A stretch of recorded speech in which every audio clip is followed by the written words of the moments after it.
அன்பார்ந்த எனதருமை யூடியூப் நேயர்களுக்கு வணக்கம். இந்த லக்னாதிபதினு ஒருத்தரை சொல்றோம் இல்லையா? லக்னாதிபதி எந்த இடத்துல உட்காரும், எந்த இடத்துல உட்காரக்கூடாது? லக்னாதிபதி என்று சொல்லக்கூடியவர் ஒரு நம்மளுடைய லக்கணத்தின் அதிபதி. இப்ப மேசத்தின் அதிபதி செவ்வாய். அந்த செவ்வாய் நம்ம ஜாதகத்தில் எந்த இடத்தில் உட்கார்ந்தால் நாம் நல்லா இருப்போம், அந்த செவ்வாய் எந்த இடத்தில் உட்காரக்கூடாது அப்படிங்கிற ரகசியத்தை எல்லாரும் தெரிஞ்சுக்க. எல்லாத்துக்கும் இது ரொம்ப ஒரு அறிவுபூர்வமான ஒரு விஷயம். நம்ம தேடி தேடி எல்லாம் பண்ணிட்டு இருக்கிறோம், எல்லாம் செஞ்சிட்டு இருக்கிறோம். பட் நம்மளை பற்றியே தெரியாமலே சுத்திட்டு இருக்கிறோம். அப்ப என்ன சொல்லலாம்னா லக்னாதிபதி என்று சொல்லக்கூடியவர் லக்கணத்திற்கு 6 மறையக்கூடாது, லக்கணத்துக்கு 8 மறையக்கூடாது. இவர்களுடைய வாழ்க்கையில் என்ன சொன்னா பெரும் போராளிகள், பெரிய போராளிகள். நிம்மதி இல்லாத தூக்கம், கஷ்டம், பிரச்சனை பிரச்சனை பிரச்சனை பிரச்சனை பிரச்சனை பிரச்சனையோடய இருப்பாங்க. அப்ப மற்ற இடங்களில் நிக்கலாம், மற்ற இடத்துல இருக்கிறவன் நின்னவன் சமாளிச்சிருவோம். ஏன் சார் 12ஆம் இடத்தை நீங்க சொல்லலாம்? 12ஆம் இடம் என்ன சொன்னா, ஒரு மனிதனுக்கு லக்னாதிபதி 12ஆம் இடத்தில் போய் உட்கார்ந்திருந்தால் அது அயனசயன போகும். அயனசயன போகம் என்பது லாபஸ்தானாதிபதிக்கு என்ன சொன்னா 2ஆம் இடமாக வந்துடும். 2ஆம் இடத்திற்கு லாபஸ்தானமாக வந்துடும். அப்படிங்கிறதுனால 12ஆம் இடத்தில் லக்னாதிபதி மறையலாம் என்று சாஸ்திரம் சொல்லுகிறது. 12ஆம் இடத்தில் லக்னாதிபதி மறையலாம் என்று சாஸ்திரம் சொல்லுகிறது. ஆனால் 6ஆம் இடத்தில் மறையக்கூடாது என்று சொல்லுகிறது, 8ஆம் இடத்தில் மறையக்கூடாது என்று சொல்லுகிறது. அப்ப 8ஆம் இடத்துல போய் மறைஞ்சவங்க என்ன செய்யறாங்க? நிம்மதி இல்லாத தன்மை, ஒரு மனநோய் மாதிரி மனநோய், ஏதோ அவர்களுக்கு ஒரு ப்ராப்ளம் கிரியேட் ஆகி கொண்டே இருக்கிறது. திரும்ப என்ன சொன்னா ஒரு கற்பனா சக்தி இருக்கிறது. திடீர்னு ஏதாவது என்ன பஞ்சபூதத்திலிருந்து ஒரு புதையல் கிடைச்சிருமாங்கிற எண்ணமெல்லாம் அவங்களுக்கு கண்டிப்பாக இருக்கிறது. ஆனால் காணல் நீரை பார்த்து தண்ணீர் என்று சொல்லி ஓடின மாதிரி அது எந்த இடத்துல காலபுருஷனுடைய 8ஆம் இடத்துல பாருங்க, 2 மான் இருக்கும். ஆண்மான் இருக்கும், பெண்மான் இருக்கும். அப்ப ஆண்மான் இருக்கும், பெண்மான் இருக்கும் அப்படின்னு சொல்லி வரும்போது இந்த மான்கள் என்ன சொன்னா ஏமாறும். எதற்கு ஏமாறும்? காணல் நீரை பார்த்து தண்ணீர் இருக்கிறது என்று ஓடி ஓடி கடைசியில் களைத்து சலித்து கீழே விழுந்துரும். அதனாலதான் காலபுருஷனுடைய 8ஆம் இடம் என்ன சொன்னா ஒரு டேஞ்சர் ஜோன் அப்படின்னு சொன்னான். அந்த டேஞ்சர் ஜோன்ல என்ன சொன்னா உங்களுடைய லக்கணத்துக்கு 8ஆம் இடம் ஒரு டேஞ்சர் ஜோனாக இருந்தாலும் 8ஆம் இடம் மற்ற கிரகங்கள் நின்னாலும் நின்றுட்டு போகுது. ஆனால் லக்னாதிபதி போய் நிக்க கூடாது. நின்னால் என்ன செய்யும்? நான் என்ன சொன்னா வாழ்க்கையில் என்ன சொன்னா எனக்கு தெரிஞ்சு 6ஆம் இடத்துல லக்னாதிபதி மறைஞ்சிருக்காரு. இன்று வரை போராட்டம், இன்று வரை போராட்டம், இன்று வரை போராட்டம். 8ஆம் இடத்துல போய் என்ன சொன்னா ஒருத்தருக்கு லக்னாதிபதி மறைஞ்சிருக்காரு. மறைஞ்சு என்ன செய்யறாங்கன்னா அவர்களால் என்ன சொன்னா கிடைத்த ஒரு நல்ல ஆதிபத்தியங்களை அவர்களால் கையில் வைத்து வெற்றி பெற முடியாத ஒரு நிலைமையில போய் இருக்கிறார். கிடைச்ச ஒரு இதை என்ன சொல்ற நம்மளால வச்சு வெற்றி பெற முடியாது. அந்த இடத்துல போய் என்ன சொல்றான்னா அந்த ஊழ்வினை கர்மா என்ன செய்கிறது? ஊழ்வினை கர்மா என்ன செய்யுதுன்னா அங்க வேலை பார்க்கிற இடத்துல இருக்கின்ற அந்த சம்பளம் கொடுக்கின்ற அந்த முதலாளிக்கே எதிரான சக்தியாக இருப்பாங்க. வேலை பார்க்குற இடத்துல வேலை கொடுக்குற முதலாளிக்கு எதிரான சக்தியா இருந்தா என்ன செய்யறது? என்ன நடக்கும்? அப்ப என்ன சொன்னா வெறுப்பு அப்படின்னு வரும்போது எதுக்கு இந்த ஆளை பிடிச்சு வேலைக்கு வச்சுட்டு அப்படின்னு சொல்லிட்டு தூக்கி எறிஞ்சிருவான். அதனால லக்னாதிபதி லக்கணத்துக்கு 8ல் இருப்பவர்களை யாரும் வேலைக்கு வைத்துக் கொள்வதற்கு விரும்புவதில்லை.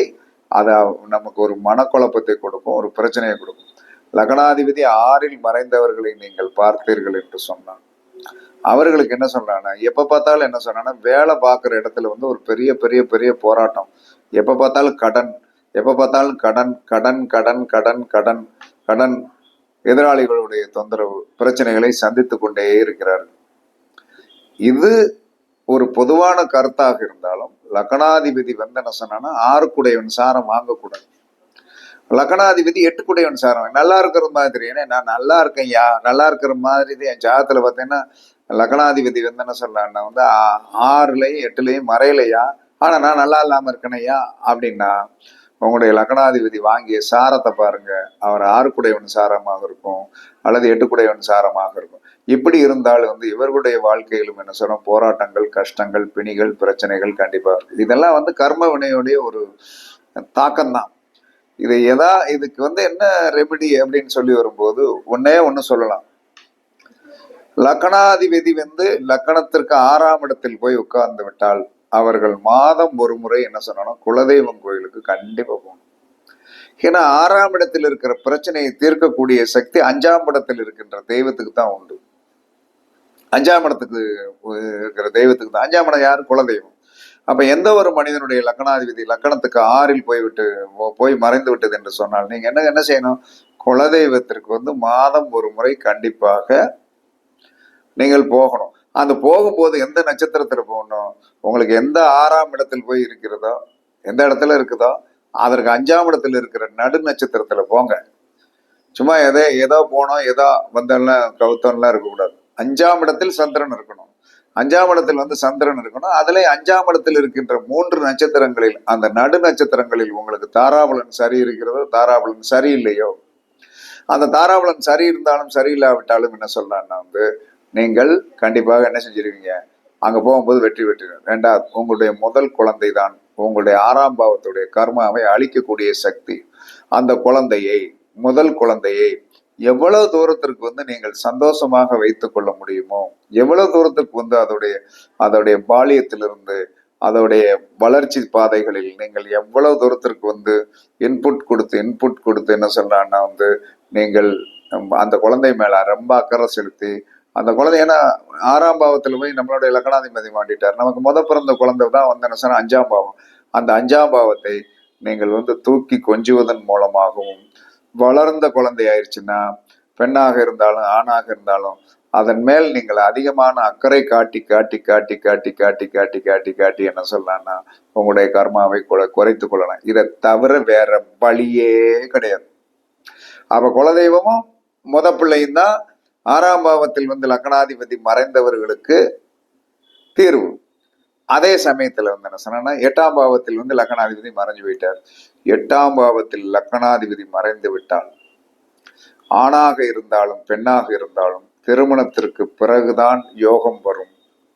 திருமணத்திற்கு பிறகுதான் நல்லா இருக்க முடியும். அப்ப திருமணத்திற்கு பிறகு என்ன சொல்றான்னா கணவன், ஒரு பெண்ணுக்கு 8ஆம் இடத்தில் வந்து அந்த லக்னாதிபதி மறைஞ்சு போயிட்டார்னா 7ஆம் இடத்தை பற்றி கொள்ள வேண்டும். 7ஆம் இடம் என்பது என்னது? நம்மளுடைய கணவர். பெண்ணாக இருந்தாலும் ஆணாக இருந்தாலும் அந்த கணவனிடம் வந்து நீங்க எவ்வளவு வந்து என்ன சொல்றான்னா இன்குளூடாக நடக்க நடக்க நடக்க உங்கள் 7ஆம் பாவத்துக்கு உண்டான அந்த கர்மா அந்த 7ஆம் பாவத்தோடு அதிகமாக நீங்க நல்ல ஒரு என்னது நல்ல வந்து உண்மையான எஃபெக்ஷன் ஆஃப் ஒண்ணு இருக்குது. உண்மையான ஒரு எஃபெக்ஷன் இருக்கும் மனித வாழ்க்கையில். உண்மையான அன்பு என்ன சொன்னா அது வெளியே சொல்ல முடியாத இனம் புரியாத ஒரு காதலோடு நம்ம இருக்கணும். அப்படி இருந்தீங்கன்னா என்ன நடக்கும்? உங்களுடைய 8ஆம் பாவத்தில் வந்து உங்களுடைய லக்னாதிபதி மறைந்த கர்மா வந்து கண்டிப்பாக தீர்க்கப்படும். நல்ல நண்பர்கள், இதுல கெட்ட நண்பர்கள் போய் சேர்ந்துடக்கூடாது. நல்ல நண்பர்களிடம் போய் வந்து நல்ல நண்பர்கள், நல்ல ஆதிபத்தியம் உடையவர்கள், நம்ம மேல வந்து நல்ல அக்கறை உடையவர்கள். எப்பயுமே என்ன சொன்னா நம்மளுடைய வாழ்க்கையில் வந்து சில நேரங்களில் வந்து என்ன சொன்னா வந்து தப்பான உறவு முறைகள் வந்து பெரிய மைனஸை கொடுக்கும் என்பது எல்லாருக்கும் உங்களுக்கு தெரிஞ்சுக்கிடும். அப்ப நல்ல எஃபெக்ஷன் ஆன ஒரு நட்பு, அது ஆணுக்கு ஆணாவே வச்சுக்கலாம், பெண்ணுக்கு பெண்ணா வச்சுக்கலாம். அந்த மாதிரி உள்ள நட்புடையவர்களுக்கு நீங்கள் உதவி செய்வது மூலமாகவும் அவர்களுடைய அந்த 7ஆம் பாவத்துடைய நண்பர்களுடைய நட்பை வந்து நீங்கள் வந்து ஒரு போற்றுதலுக்குரிய நட்பாக வைத்து உங்களுடைய சுக துக்கங்களில் வந்து அவர்களிடம் பகிர்ந்து வந்து உங்களுடைய வாழ்க்கையை வந்து என்ன சொல்லலாம்னா வந்து நீங்கள் 8ஆம் பாவத்தில் மறைந்த அந்த கிரகத்தை வந்து 7ஆம் பாவத்தை வைத்துத்தான் சரி பண்ண முடியும். வேற மாற்று கருத்தே கிடையாது. அப்ப 7ஆம் பாவம் என்பது என்ன சொன்னா ஒரு விதத்தில் வந்து காலபுருஷ தத்துவத்துக்கு யாரு? சுக்கிரன் அல்லவா? அப்ப 7ஆம் இடம் என்று சொல்லக்கூடிய அந்த காலபுருஷ தத்துவத்திற்கு சுக்கிரன் 7ஆம் இடமாக வருகின்ற காரணத்தினால் நீங்கள் என்ன சொல்றான்னா வந்து வெள்ளிக்கிழமை வெள்ளிக்கிழமை வெள்ளிக்கிழமை வெள்ளிக்கிழமை அல்லது வந்து என்ன சொல்றான்னா உங்களுடைய 7ஆம் பாவத்திற்குண்டான கிழமையில் உங்களுடைய 7ஆம் பாவத்திற்குண்டான கிழமையில் மகாலட்சுமி வழிபாடு பண்ணி பாருங்க. மகாலட்சுமி வழிபாடு பண்ணணும். அப்ப மகாலட்சுமிக்கு வந்து என்ன சொல்றாங்க, நம்மளுடைய லக்கணத்திற்கு 7ஆம் பாவத்திற்கு உண்டான கிழமையில் நீங்கள் வந்து ஒரு சின்ன மகாலட்சுமி சிலை வீட்டுல வாங்கி வச்சிடுங்க. அதற்கு வந்து என்ன சொன்னாங்கன்னா அற்புதமான பால் அபிஷேகம், மஞ்சள் பால் அபிஷேகம், மஞ்சள் பால் அபிஷேகம் பண்ண பண்ண பண்ண பண்ண பண்ண சின்ன இனிப்பு வச்சிடணும். இனிப்பு வச்சுட்டு அதை வந்து என்ன சொல்லலாம்னா நம்ம வந்து சாமியெல்லாம் கும்பிட்டு 1 மணி நேரம் விளக்கறி விடுங்க. சாமியெல்லாம் கும்பிட்டு ஒரு மல்லிகைப்பூ கொஞ்சம் போடுங்க. சாமியெல்லாம் கும்பிட்டு என்ன செய்யணும், கரெக்டா வந்து அந்த இனிப்பை நீங்கள் சாப்பிட சாப்பிட 8ஆம் பாவத்தில் வந்து உங்களுடைய லக்னாதிபதி மறைந்த தோஷம் வந்து கண்டிப்பாக விடுபடும். கொஞ்சம் கொஞ்சமா விடுவிட்டு அந்த பிரச்சனைக்கு உரியதாக இருக்காது. அப்ப பிரச்சனைக்குரியதாக இருக்காது. இதெல்லாம் வந்து என்ன சொல்லலாம், ஜோதிடத்தில் இருக்கின்ற உண்மைகள். லக்கணத்திற்குண்டான அந்த கிரகம் ஆகிய இது மற்ற எந்த இடத்துல இருந்தாலும் நீங்க ஜெயிச்சிருவீங்க. 6ஆம் இடத்துலயும் 8ஆம் இடத்துலயும் இருப்பது பெரிய அவயோகத்தை தான் கொடுத்து கொண்டிருக்கிறது. அவயோகம் என்று சொல்லிவிட்டேனே தவிர அதற்கு அற்புதமான தீர்வு 6ஆம் பாவத்திற்கு 5ஆம் பாவம் என்று சொல்லக்கூடிய குலதெய்வமும் முதல் குழந்தையும் தீர்வாக வரும். அதற்கடுத்து 8ஆம் பாவத்தை வந்து சரி செய்யக்கூடிய சக்தி கணவர் அல்லது மனைவி அல்லது என்ன சொல்றாங்கன்னா நல்ல நட்பு உங்களுடைய இதை வந்து அது சரி பண்ணி கொடுக்கும்.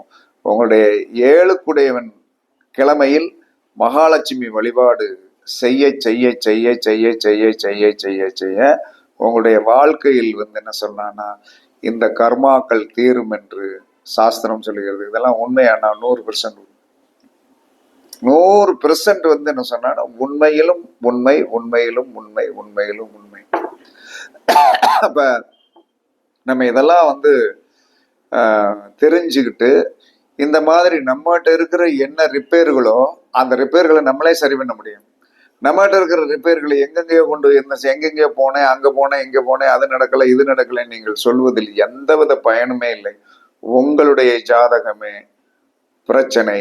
உங்களுடைய ஜாதகத்தில் இருக்கின்ற பிரச்சனைகளை தீர்ப்பதற்கு உங்களுடைய ஜாதகத்தில் இருக்கிற கட்டங்களை வைத்தே நாம் சீர் செய்ய முடியும் என்று சாஸ்திரம் சொல்லுகிறது. நான் சொல்லலை. அதனால வந்து இதை நிறைய பார்த்ததுனால லக்கணாதிபதி யார் ஒரு ஜாதகம் வந்து எடுத்த உடனே வந்து என்ன நீங்க பாத்துருங்க, லக்கணாதிபதி எங்க உட்காந்துருக்காரு, லக்கணாதிபதி எங்க உட்காந்துருக்காரு அப்படின்னு பார்க்கணும். லக்னாதிபதி எங்க உட்கார்ந்துருக்காருன்னு நம்ம பார்த்தா தான் அவர்கிட்ட வந்து நம்ம வந்து என்ன சொன்னோம்னா வந்து 6ஆம் இடத்துல இருந்தாலும் 8ஆம் இடத்துல இருந்தாலும் அவன்கிட்ட போய் எதுக்கு நம்ம போய் வந்து போட்டி போட்டுட்டு கிடக்கணும். ஏன்னா அவங்களுக்கு வந்து கேட்கக்கூடிய மனோநிலை வராது. 8ஆம் இடத்துல இருக்கிறவனும் கேட்கக்கூடிய மனோநிலை வராது. அவன் அடிபட்டு தான் திருந்தணும் அப்படிங்கிறதுக்காகவே பிறந்திருக்கிறான். அதை வந்து மாற்ற முடியாது. அப்படி மாற்றணும் அப்படின்னு சொல்லிட்டு வந்து அவன் முயற்சி பண்ணணும். அந்த முயற்சி இல்லாதவங்க சில இடங்கள்லாம் இருக்காங்க.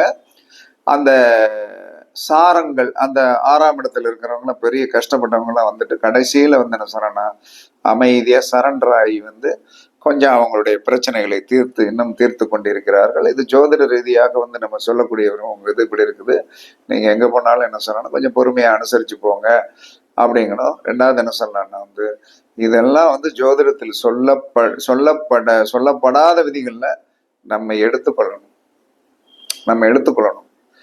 எடுத்துக்கொண்டோம் என்று சொன்னால் இதோடைய கர்ம வினைகளை நமக்கு நாமளே தீர்த்து விடலாம். அப்ப 6ஆம் பாவத்தில் இருக்கின்ற கிரகத்தை முதல் குழந்தையாலும் குலதெய்வத்தாலும் 8ஆம் பாவத்தில் இருக்கின்ற லக்னாதிபதியை 7ஆம் பாவத்தாலும் அதற்கடுத்து 7ஆம் பாவத்திற்கு உண்டான கிழமையில் வந்து என்ன சொல்லலாம்னா மகாலட்சுமி வழிபாடு பண்ணுவதனாலையும் நீங்கள் தீர்த்து கொள்ளலாம், சரி பண்ணலாம். அப்படி சரி பண்ணும்போது உங்களுடைய வாழ்க்கையில் வந்து என்ன சொன்னா பிரச்சனைகள் கண்டிப்பாக தரும். இதே சமயத்துல என்ன சொன்னா, இப்ப நீங்க ஒரு உங்களுடைய லக்கணத்திற்கு 8ல போய் வந்து என்ன சொல்றான்னா வந்து 8ல போய் வந்து என்ன சொல்றான்னா வந்து உங்களுக்கு வந்து உங்களுடைய லக்கணம், இப்போ ஒருத்தருடைய மேச லக்கணம் 8ல போய் வந்து செவ்வாய் மறைந்து விட்டார்னா, இதே துலா லக்கணத்துல ஒருத்தர் பிறந்தவர் வந்து என்ன சொன்னா உங்களுடைய கர்ம வினையை சரி பண்ணிடுவார், ஒரே சரி பண்ணிடுவார். அதனால உங்களுக்கு ஒரு சந்தோஷம் கிடைக்கும். இதே வந்து என்ன சொன்னான்னா விருச்சிக லக்கணத்துல போய் பிறந்திருக்கீங்க, லக்கணாதிபதி லக்கணத்துக்கு 6ல போய் உட்கார்ந்துட்டாரு. 6ல போய் உட்கார்ந்தாச்சுன்னு என்ன சொன்னா, நீங்க வந்து என்ன சொன்னா வந்து மீன லக்கணத்துல போய் பிறந்தவருடைய ஒருத்தர் நட்பு கிடைத்தது என்று சொன்னால் உங்க கர்மம் ஒண்ணு குறையும். ஏன்னா உங்களுடைய லக்கணாதிபதி உட்கார்ந்த இடத்துக்கு வந்து அதை வந்து என்ன சொன்னா 12ஆம் இடத்து லக்கணமா வந்துருது. உங்களுடைய லக்கணாதிபதி உட்கார்ந்த இடத்துக்கு வந்து என்ன சொன்னா அது 5ஆம் இடத்து லக்கணமா வருது. அதே சமயத்துல வந்து உங்களுடைய லக்கணாதிபதி 8ஆம் பாவத்துல உட்கார்ந்துருந்தா 7ஆம் பாவத்துக்கு உண்டான லக்கணம் வந்துருச்சுன்னா என்ன சொன்னா உங்களை சீர்திருத்தி கொண்டு போகக்கூடிய சக்தியும் உண்டு. இது எல்லாரும் அப்படியே பரிச்சித்து பாருங்கள், கண்டிப்பாக வெற்றி கிடைக்கும் என்று கூறி, லக்கணாதிபதியே ஒரு ஜாதகத்தின் வந்து வலிமையான தூண். அந்த தூண் போய் வந்து 6, 8ல் மறையக்கூடாது. மறைந்தால் தீர்வு இருக்கிறது, பரிச்சித்து பாருங்கள், வெற்றி பெறுங்கள் என்று கூறி உங்களிடமிருந்து விடைபெறுவது சிப்பிப்பாறை ஜோதிடர் சாதிராகவன் ஜெயபாலாஜி. சுகமே சொல்க, சுகமே சொல்க, வாழ்க வளமுடன், வாழ்க வளமுடன். வணக்கம், வணக்கம், வணக்கம்.